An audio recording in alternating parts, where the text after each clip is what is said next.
네, 하나님의 말씀 함께 나누도록 하겠습니다. 창세기 1장 24절부터 31절까지의 말씀입니다. 창세기 1장 24절부터 31절까지의 말씀을 제가 봉독하도록 하겠습니다. 하나님이 이르시되 땅은 생물을 그 종류대로 내되 가축과 기는 것과 땅의 짐승을 종류대로 내라 하시니 그대로 되니라. 하나님이 땅의 짐승을 그 종류대로 가축을 그 종류대로 땅에 기든 모든 것을 그 종류대로 만드시니 하나님이 보시기에 좋았더라.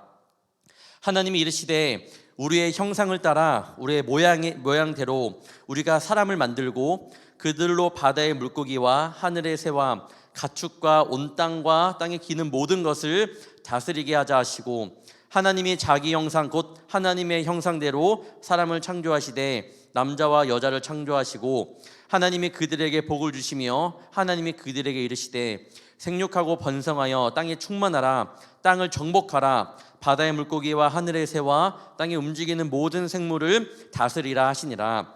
하나님이 이르시되 내가 온 지면에 씨 맺는 모든 채소와 씨 가진 열매 맺는 모든 나무를 너희에게 주노니 너희의 먹을거리가 되리라. 또 땅의 모든 짐승과 하늘의 모든 새와 생명이 있어 땅에 기는 모든 것에게는 내가 모든 푸른 풀을 먹을거리로 주노라 하시니 그대로 되니라. 하나님이 지으신 그 모든 것을 보시니 보시기에 심히 좋았더라. 저녁이 되고 아침이 되니 이는 여섯째 날이니라. 아멘. 네, 광고 저희가 조금 아까 전에 잘못된 게 있는데 21일부터 23일까지입니다. 네, 21일부터 23일까지 여름 수련회 날짜가 정해졌으니까요. 우리 꼭 함께하는 마음으로 같이 동참해 주시면 좋을 것 같고요. 이혜진 청년 그 기도는요 다음 주가 아니라 다다음 주 4월 16일로 정정하겠습니다. 오늘 광고가 많죠. 광고 많으니까 아마 이걸 다 이해하기 어려울 텐데 제가 리더들을 통해서 그 전날마다 계속해서 뭐가 있는지 말씀드리도록 할게요. 좀 잊어버리셔도 제가 계속 말씀드리겠습니다. 말씀드리고 싶은 거는 일단은 내일부터 특별 새벽 기도회가 시작이 되고요. 작년에 저희 청년부 8일 동안 다 참석한 청년이 6명이었어요. 올해는 조금 더 많이 하기를 조금 바라는 마음으로 이렇게 하고 있습니다. 혹시나 내가 직장이 5시 반에 출근이나 6시 출근하는 청년들 못하니까요. 인터넷으로라도 드리면 온라인 구글 폼을 드립니다. 출석 체크할 수 있도록. 그걸로 해주시면요. 출석 체크 인정해 줄 테니까요. 그렇게라도 동참해 주시면 감사하겠습니다. 그리고 내일 아침 6시 기도하고 6시 10분 정도 15분에 끝나요. 그러면 6시 30분 정도에 다 같이 모여서 아침 식사를 하고 그렇게 좀 마무리하면 좋을 것 같아요. 서로 교제하는 시간이니까요. 그렇게 참석해 주시면 감사하겠습니다. 다시 한번 오늘 저녁이라도 공지에 올리도록 할게요. 네, 오늘 말씀 함께 나누도록 하겠습니다. 오늘 말씀은요.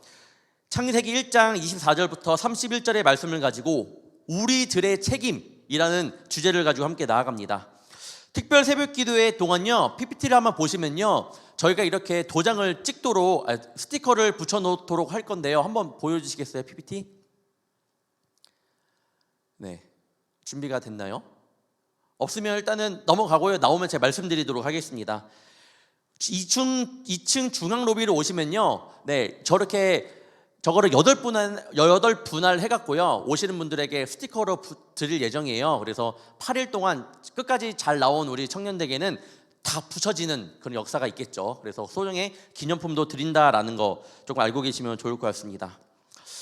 네, 말씀 다시 한번 나누도록 하겠습니다. 사순절을 보내고 있는 이때에 저희가 다이어트, DIET라는 이 주제를 가지고 십자가 앞에서 죽어라라는 다이, T가 십자가, 더 크로스라는 그런 주제로 십자가 앞에서 죽기를 바라는 마음으로 이렇게 말씀을 준비하고 있는데 오늘은 세 번째 이 종려 주일 때 이제 함께 나눌 말씀은요 에코에 대해서 함께 말씀을 나누려고 합니다.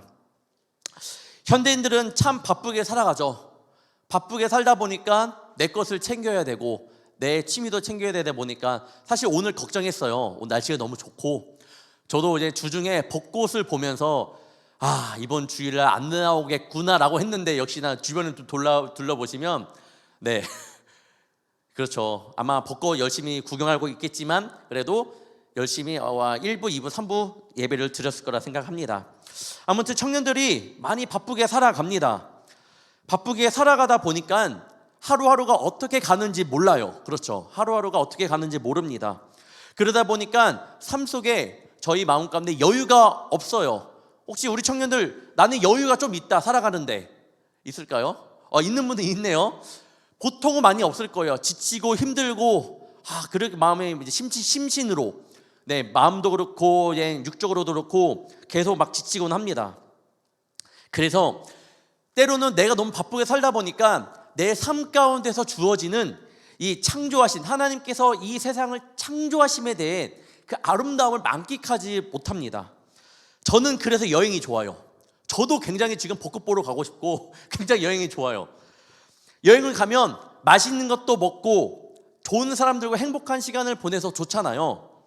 그런데 저는 여행을 좋아하는 이유가 그런 것들을 보면서 내가 그냥 쉽게 지나쳤던 것들, 자연 같은 것들 보면서 하나님의 살아계심을 보게 되니까 저는 그게 더 좋아요. 그래서 제가 오늘 몇 장의 사진을 준비했습니다. 지난 한 주 동안 리더들에게 그동안 자연 경관 중에 웅장하고 아름다웠던, 내가 보기에, 자신이 보기에 아름다웠던 사진을 보내주세요라고 제가 부탁을 드렸는데 우리 리더들 한 5분 정도 되게 보내주셨습니다. 함께 사진을 나누려고 합니다. 먼저 우리 문지은 청년 사진 먼저 보겠는데 한번 보여주세요. 네, 저도 사진을 보면서 힐링했던 곳인데 어딘지는 잘 모르겠지만 저 오른쪽 사진이 굉장히 보면서 좋더라고요. 다음. 하늘 사진도 보내줬어요. 저희가 살아가면서 하늘을 볼 일이 많이 없잖아요. 저도 사진을 보면서 행복했던 시간이었습니다. 다음. 바다. 산 봤고, 하늘 봤고, 바다 봤고. 다음. 이번엔 숲을. 숲 같은 곳이었죠. 보면서 저도 굉장히 좋았던 시간이었습니다. 다음. 여기는 어딘가요? 여기 어디예요? 여기는? 강원도. 너무 좋아요. 당장 달려가고 싶은 마음이 있지만 좀 참고 있겠습니다. 다음. 여기는 아마 제주도 같습니다. 아니래요. 해외 같습니다. 해외래요. 다음 넘겨봐 주세요. 보민 청년은 얘 이름까지 적어주셔서 제가 했는데 솔비치 일출. 제가 최근에 솔비치를 다녀온 적이 있는데 굉장합니다. 너무 좋더라고요. 에버랜드 여러분 최근에 언제 가보셨어요? 에버랜드? 잘 다녀오셨나요? 제 아내가 어제 갔다 왔는데 사람 굉장히 많아갖고 4개밖에 못 탔대요. 아무튼 에버랜드. 다음. 여기서 솔비치. 바다 풍경이죠. 다음. 승강 청년 오늘 못 왔는데 마테오른. 토블론 저거 있잖아요. 토블론 저 많이 하잖아요. 저도 스위스를 가봤는데 저는 저기는 못 가봤습니다. 다음. 해수 청년은 백운산. 저는 백운산이 이렇게 이쁜지 몰랐습니다. 백운산이 굉장히 이쁘더라고요. 다음. 설원 청년은 보타닉 가든 싱가포르. 다시 한번 넘겨보시면 또 보타닉 가든이긴 한데 넘겨주세요. 진짜 예쁘죠. 저는 사실 보면서 진짜 저 싱가포르 가본 적이 있는데 그때의 경험이 좀 다시 떠오르는 좀 시간이었습니다. 다음. 여기도 보타닉 가든이고. 다음. 여러분 접니다. 제가 혹시 23 청년 있어요? 여러분 때예요. 여러분 때. 여러분 때입니다. 그랜드 캐년 굉장히 70km를 달리고 있을 때입니다. 군대가 다녀와서. 다음. 여러분 그 하프돔이라고 요세미티 국립공원인데 저거 어떤 모양인지 아시는 청년 있어요? 저기 독수리 머리처럼 생긴 거 있잖아요. 저게 노스페이스 있잖아요. 그 상표예요. 하프돔이라는 곳. 다음. 융프라오. 저는 마테오로는 안 가고 융프라오 신혼여행 때 절로 다녀왔습니다. 굉장히 좋았던 시간이었고요. 다음. 끝났나요? 다음. 끝났습니다. 그래요. 여러분 이 무시무시한 자연을 보고요 감탄사만 하는 것이 아니라 진짜 이 하나님께서 만드신 만물들을 보면서 하나님의 위대하심을 느끼는 청년이 있어요? 그리고 하나님의 능력과 이 자연을 보면서 하나님의 신성을 나는 느낄 수 있다라고 하는 청년이 있다면, 여러분, 그런 청년들은 그 마음 가운데 살아계신 하나님을 경험하고 있다라는 것을 말씀드리고 싶어요. 자연을 보면서도 하나님의 살아계심을 느끼고 있는 청년은요, 그 마음 가운데 살아계신 하나님을 모시고 있는 겁니다. 그깟 자연 하나 보고 그럴 수 있냐고요? 있어요, 여러분. 정말이에요. 왜냐하면 우리는 그렇게 창조되었거든요. 하나님의 위대하심 앞에 고개 숙이게 되어 있습니다. 느헤미야 9장 6절 볼게요. 오직 주는 여호와시라. 하늘과 하늘들의 하늘과 1월 성신과 땅과 땅 위의 만물과 바다와 그 가운데 모든 것을 지으시고 다 보존하시오니 모든 천군이 주께 경배하나이다. 그렇게 천지 만물을 창조하신 하나님을 바라보고 경배하나이다. 이 말씀을 읽으면서 내 마음 가운데 하나님의 높으심을 느껴지나요? 또한 우리는 이 자연을 통해 하나님께서 우리에게 말씀하시는 것이 있는데 그걸 알아야 돼요. 로마서 1장 19절부터 20절 보겠습니다. 이는 하나님을 알만한 것이 그들 속에 보임이라. 하나님께서 이를 그들에게 보이셨느니라. 창세로부터 그의 보이지 아니하는 것들 곧 그의 영원하신 능력과 신성이, 잘 봐요, 그가 만드신 만물에 분명히 보여 알려졌나니 그러므로 그들이 핑계하지 못할지니라. 우리는 그렇게 창조되었던 거예요. 하나님은요, 그 자연을 통해서 하나님을 나타내요. 그러니까 여러분이 보고 그 가운데 감격을 느낄 수 있는 겁니다. 저는 이 말씀이 와닿았습니다. 20절 다시 보면 창세로부터 그의 보이지 아니하는 것들 곧 그의 영원하신 능력과 신성이 그의 만드신 만물에 분명히 보여 알려졌나니, 하나님의 능력이랑 하나님의 신성이 하나님의 만물과 하나님이 지으신 그곳 가운데 있다고, 숨겨져 있다고 말씀하고 계세요. 그러니까 하나님이 안 계신다? 자연 보고 하나님 어떻게 경배할 수 있냐? 핑계라는 겁니다. 하나님의 위대하심과 능력을 분명히 보여 알려주고 계시니까 핑계하지 말라라고 말씀합니다. 이 자연 만물은요, 하나님께서 우리에게 주시는 선물임을 우리 청년들 이 시간 좀 알고 가기를 바랍니다. 자연을 통하여 하나님을 조금 알 수 있는 믿음의 눈을 조금 들어 사용하기를 바랍니다. 오늘 이 시간 말씀을 통해 내 마음의 문이 열려서 새가 막 지저귀는데 하나님의 위대하심을 느끼고 자라나는 들풀을 보고도 하나님의 능력을 아는 시간이 되기를 바랍니다. 진짜 하나님의 은혜 받는 청년들은요, 저도 그런 적이 있어요. 새가 지저귀는데 하나님께 감사함을 느꼈던 적이 있거든요. 그렇게 그 마음을 그렇게 갖는 시간이 되기를 바랍니다. 첫 번째, 우리가 다스려야 합니다. 우리는 하나님께서 창조하신 그럼 이 아름다운 세계를 어떻게 해야 하나요? 하나님께서 이 모든 만물들을 창조하실 때에 분명히 이렇게 말씀하셨습니다. 창세기 1장 25절 보시면요, 하나님이 땅의 짐승을 그 종류대로, 가축을 그 종류대로, 땅에 기든 모든 것을 그 종류대로 만드시니 하나님이 보시기에 좋았더라. 좋았대요. 31절, 하나님이 지으신 그 모든 것을 보시니 보시기에 심히 좋았더라. 좋았대요. 그냥 좋았대요. 그것만 알고 계시면 좋아요.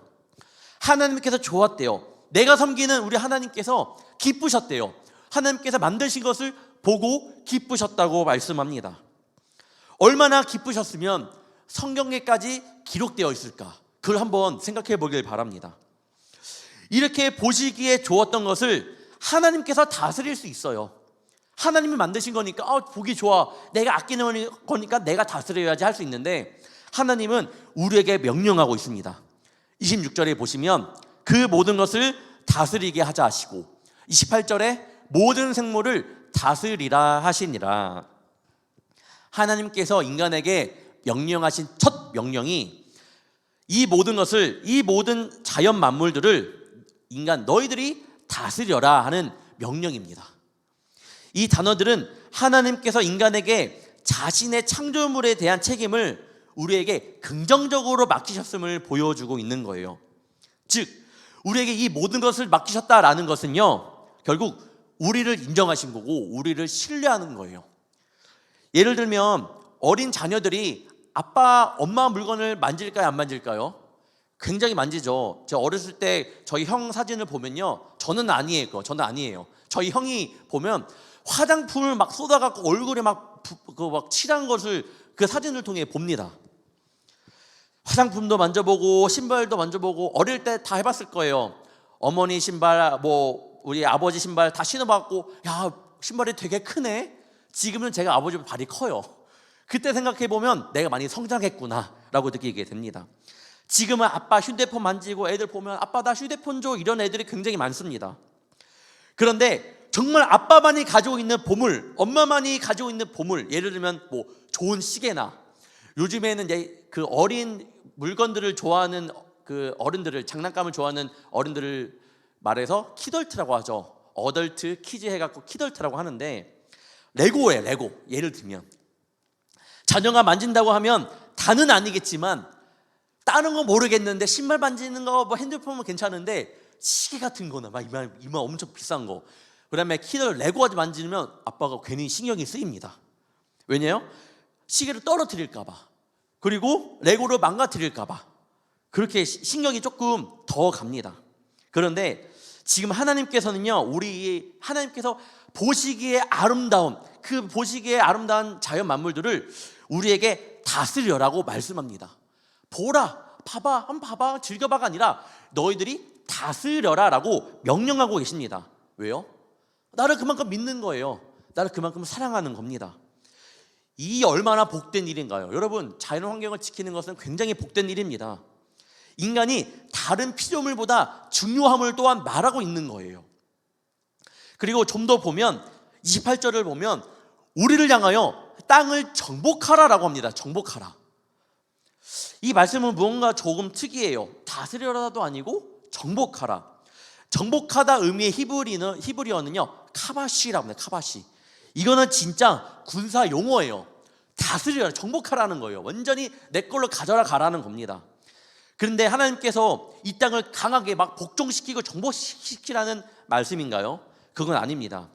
이 단어를 쓰신 이유는요, 하나님께서 땅에 대하여 정복하라는 강한 어휘를 사용하시면서까지 그렇게 명령을 내릴 만큼 하나님은 우리에게 땅에 대한 많은 권리와 많은 소유권을 주신 거예요. 그만큼 많은 책임감을 주신 겁니다. 정복하라는 정말로 우리가 책임을 다하고 그 땅을 다스려라 라고 그렇게 해석이 될 수 있습니다.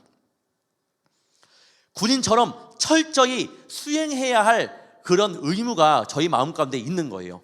땅을 지키는 청지기로서의 역할을 그래서 우리는 감당해야 합니다. 두 번째, 경각심을 가져야 합니다. 우리는 하나님께서 주신 땅을 군사와 같은 무거운 사명감을 가지고 믿음과 선한 양심과 지혜로 가꾸어야 합니다. 가꾸어야 돼요.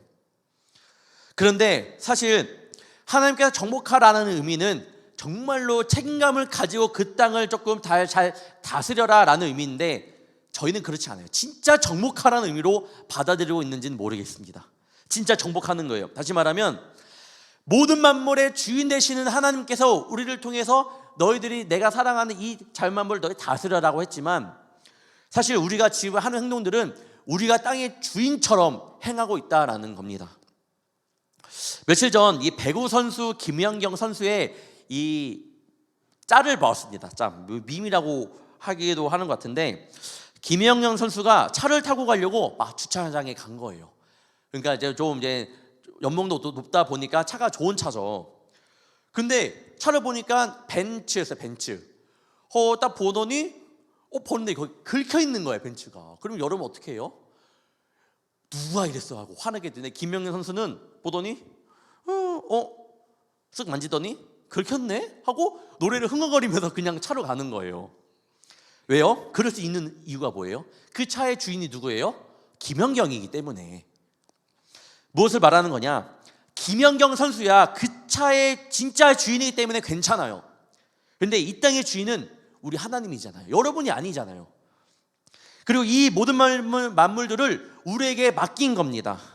우리를 믿기에, 다른 피조물보다 더 높이고 사랑하기에 이 자연 만물을 맡긴 건데, 우리는 너무나 당연시 이 땅이 내 땅처럼 생각해요.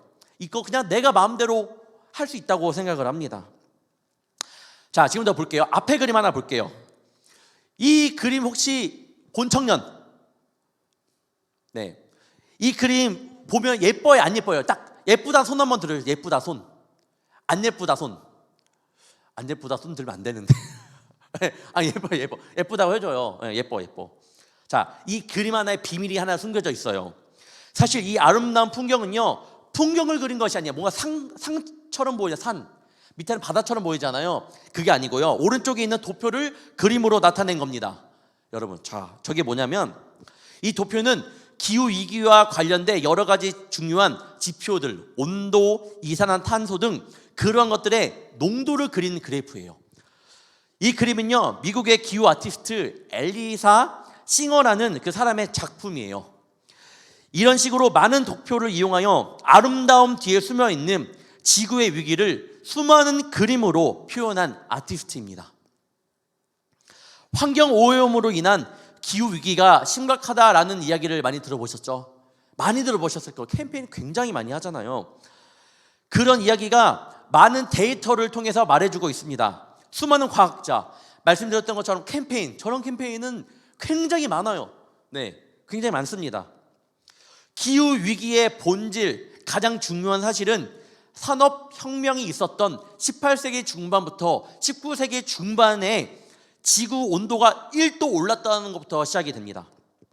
온도가 1도가 올라가는 것이 얼마나 큰 거냐, 대부분 청년 알겠지만 제가 좀 다시 한번 설명해 드릴게요. 저도 옛날에 사실 지구 온도가 1도 올라간다?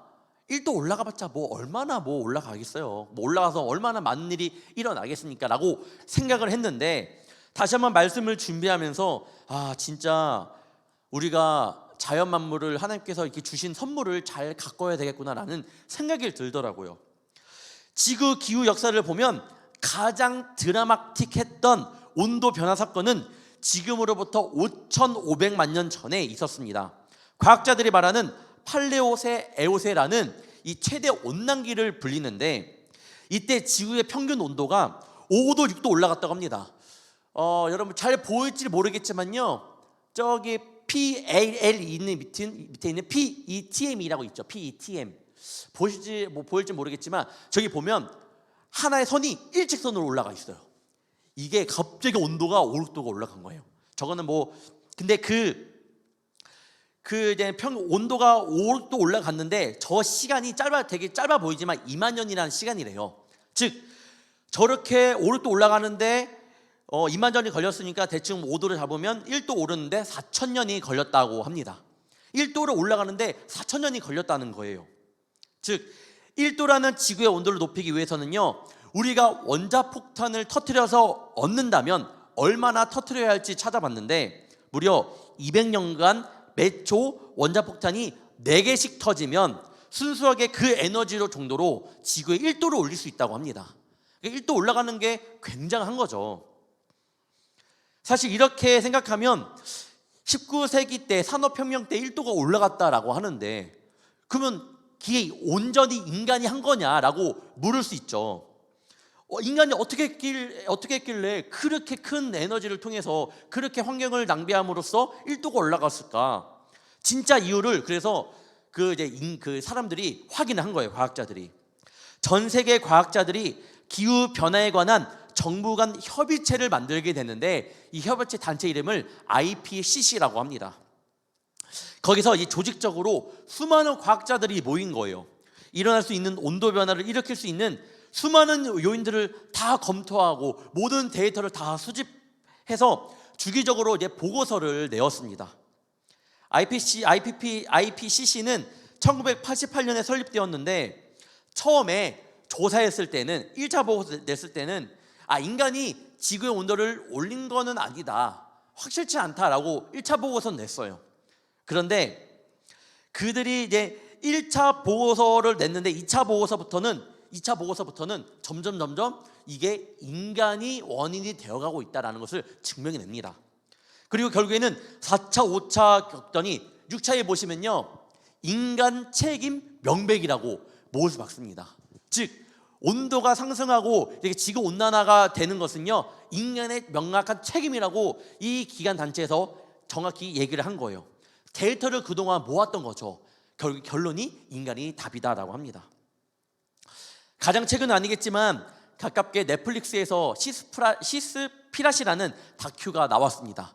보시 청년은 뭐 아마 보았을 거예요. 많은 내용을 말하기에는 그렇고 다큐에서 말하는 건 결국 바다의 생물들이 사라지고 있는 이유는 기후변화도 아니고 해양 오염의 플라스틱 쓰레기 때문도 아니고 사람들의 무차별 어업 때문이라고 말을 하고 있습니다. 실제로 플라스틱을 먹고 죽었다는 고래 사체에서 발견된 것들의 대부분은 그물이었어요. 그물. 그 죽었다는 동물들을 보면요, 다 그물로 인해서 죽었다고 합니다. 지금도 매일 하루에 지구 500바퀴를 감을 수 있는 양의 낚싯줄이 바다에 설치되고 있다고 해요. 기후변화, 해양 오염, 플라스틱이 완전히 영향이 없다라고 말하는 건 아니지만 해양 동물이 사라지고 있는 이유가 땅을 잘 다스리지 못하고 잘 정복하지 못한 사람의 모습 때문이었다라는 거예요. 우리의 무지함 때문이라는 거예요. 다큐에서는요, 플라스틱 때문에 죽는 바다거북을 연간 1000만 마리라고 추산하고 있는데 부수 어획으로 잡혀 죽는 바다거북은 연간 25만 마리고요. 또한 가장 극심한 바다 오염 사고로 유명한 그 딥워터 호라이즌 호의 그 석유 유출 사고, 여러분 다들 아시죠? 석유가 굉장히 그 석유 사고 일어나갖고 굉장히 많은 물고기 숫자가 죽었는데, 이때 3달간 기름 유출로 죽은 물고기 숫자보다 단 하루의 어업으로 죽은 물고기 숫자가 더 많다고 합니다. 뉴스를 통해 또 산호초도 죽은 것을 보았을 거예요. 산호초의 주 먹이인 물고기의 배설물이 없어서 이 산호초가 죽었다고 해요. 물고기를 잡아버리니까 물고기의 배설을 먹고 사는 산호초가 죽었는데, 이 산호초는요, 저도 이번에 알게 되었는데 바닷속 해초와 다시마 숲은요, 그 지상의 어떤 열대 우림보다 20배나 많은 탄소를 저장하고 있다고 합니다. 그러니까 이산화탄소의 전체의 93%를 바다가 저장하고 있는 거예요. 자, 만약에 물고기들이 사라지고 해조류들도 죽게 되고 그중 1%의 이산화탄소가 죽음으로 인해서 지상으로 올라오면요, 9,700만 대가 내뿜는 자동차의 배출가스와 맞먹는다고 합니다. 여러분, 우리가 기도할 때 많은 것을 회개하지만 그 중에 자연을 사랑하지 못함에 대해서는 회개하지 못했던 것 같습니다. 하나님께서 우리를 믿고 맡겨주신 이 땅이에요. 하나님께 믿고 맡겨주신 이 자연을 우리가 아끼지 못한 것에 대해서 하나님 좀 책임 의식을 느끼길 바랍니다. 사랑하는 청년 여러분, 이 땅의 청지기로서의 역할을 감당하기를 바라요.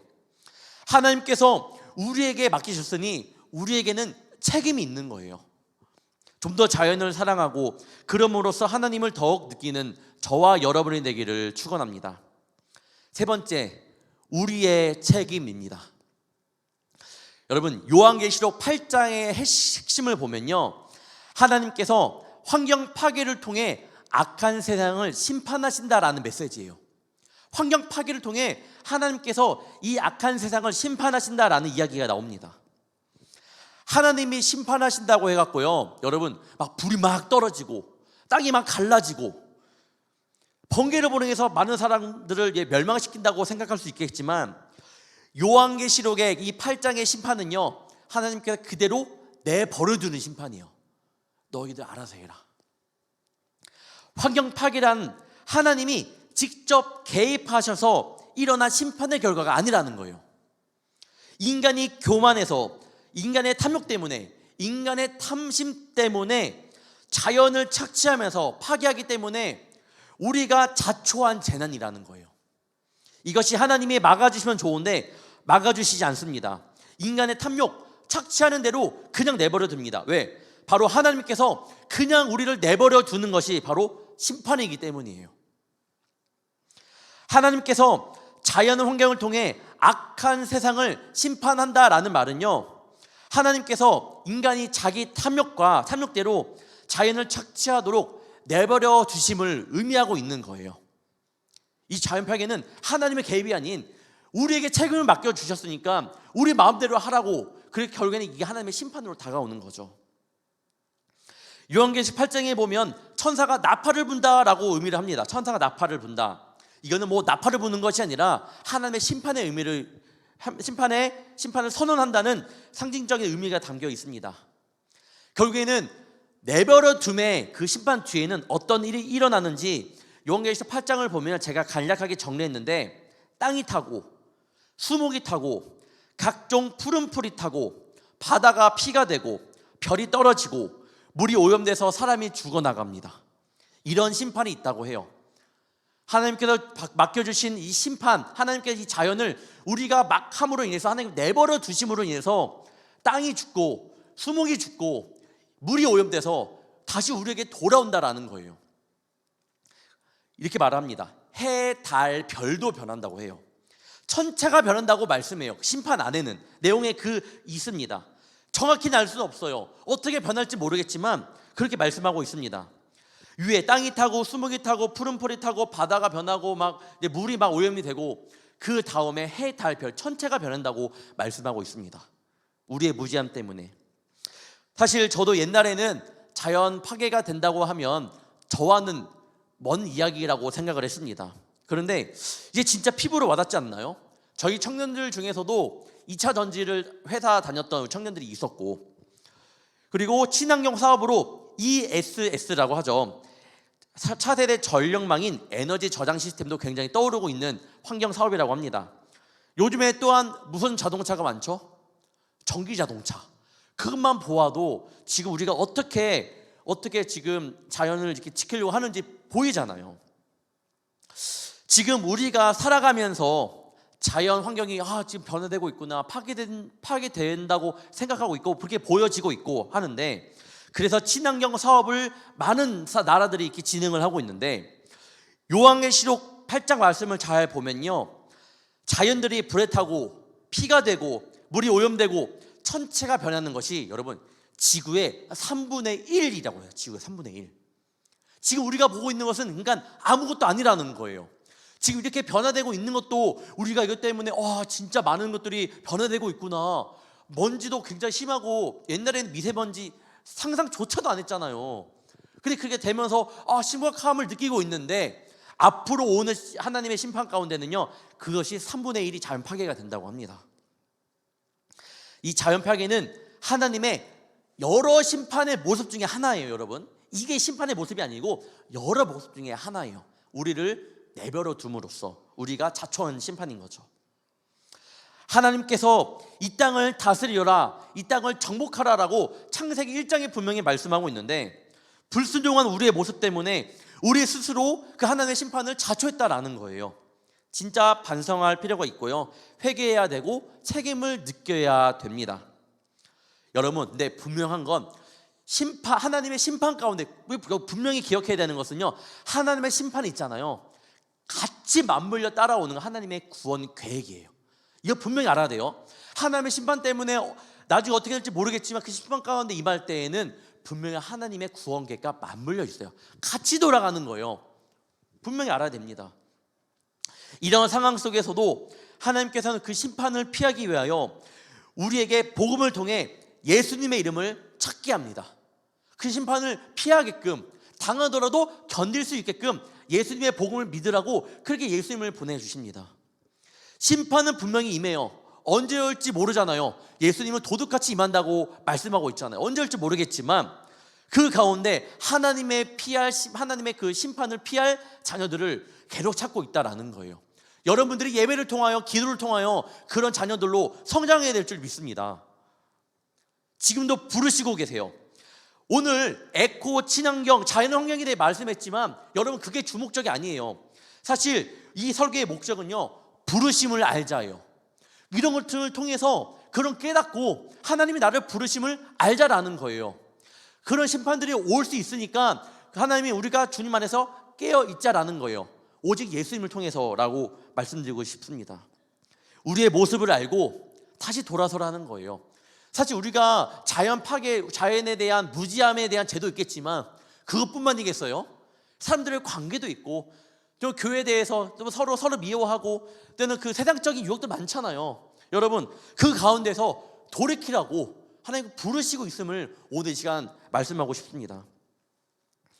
종려주일은요, 예루살렘 성에 예수님이 입성하는 날이에요. 많은 사람들이 종려나무까지 흔들면서 예수님 오시옵소서 환영합니다 라고 했던 이유는 한 가지예요.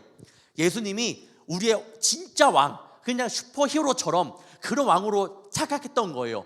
내가 힘드니까, 내가 고난이 있으니까 오심으로 인해서 내가 이제 편해지겠구나 라고 했지만, 사실 예수님이 오신 의미는 그것이 아니었잖아요. 그 심판 가운데에서 구원할 자를 그들의 죄의 짐을 짊어지시기에 오신 거라는 거예요. 분명히 알아야 됩니다.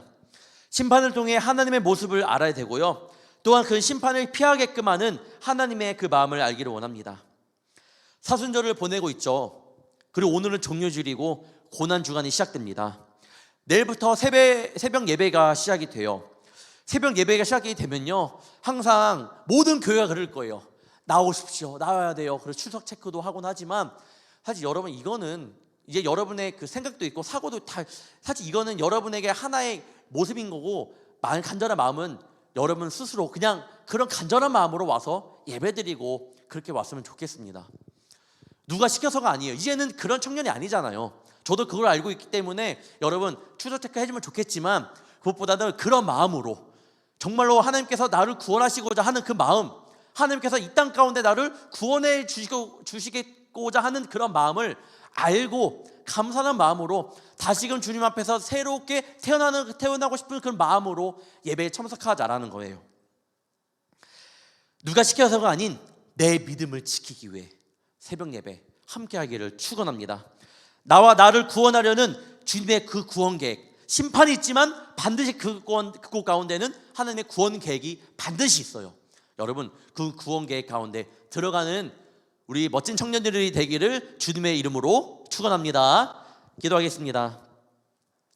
사랑의 주님, 분명히 이 세상 모든 만물을 다스리고 정복하라고 우리에게 명령하셨는데, 오히려 우리의 무지함과 교만과 욕심 때문에 주님이 주신 귀한 자연을 망가뜨리고 파괴하고 있음을 회개합니다.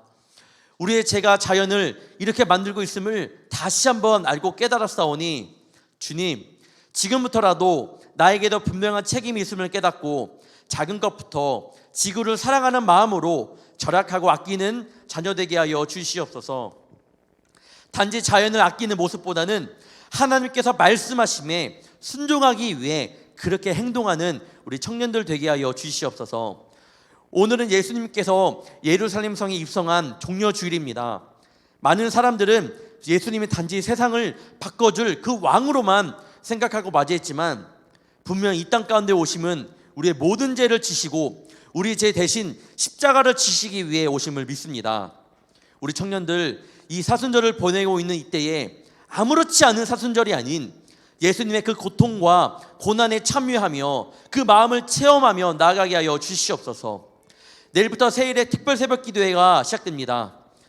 우리 또 청년들이 참여합니다. 몸은 피곤할지라도 예배를 통하여 우리의 영이 기쁘게 하옵시며, 육이 영을 살리는 것이 아니라 영이 육을 살림을 체험하고 깊이 깨닫게 하여 주시옵소서. 예배 자리에 나온 청년들 한 명 한 명 기억하여 주시며, 마지막 한 주 남은 사순절 욕망과 우상을 버리고 자연을 사랑하지 못한 모습을 잘 회개하며, 다음 주 4월 9일 부활절 때에 죽음을 이기시고 사신 예수님을 기쁨으로 맞이하는 주의 자녀들 되게 하여 주시옵소서.